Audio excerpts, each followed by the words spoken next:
We have Donald Trump taking the lead in polls on foreign policy and economics. You have Harris taking the lead in polls on issues of abortion and sort of trustworthiness, and I think that we are. I'm not so sure I agree that we're looking at a red sweep come November, but you never know.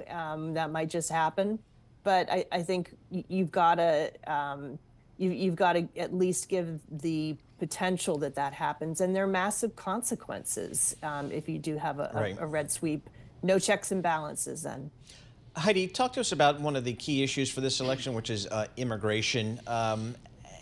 There's pros and cons here, I guess, to this immigration.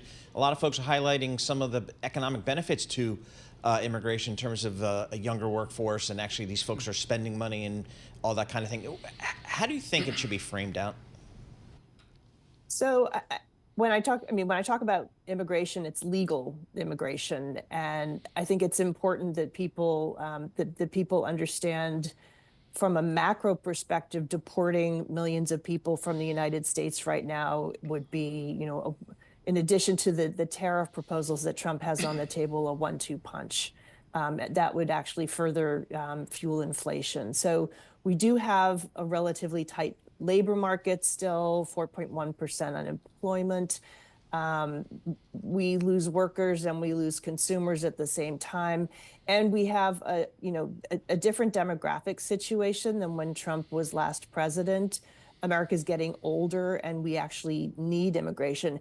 If it were just the policy of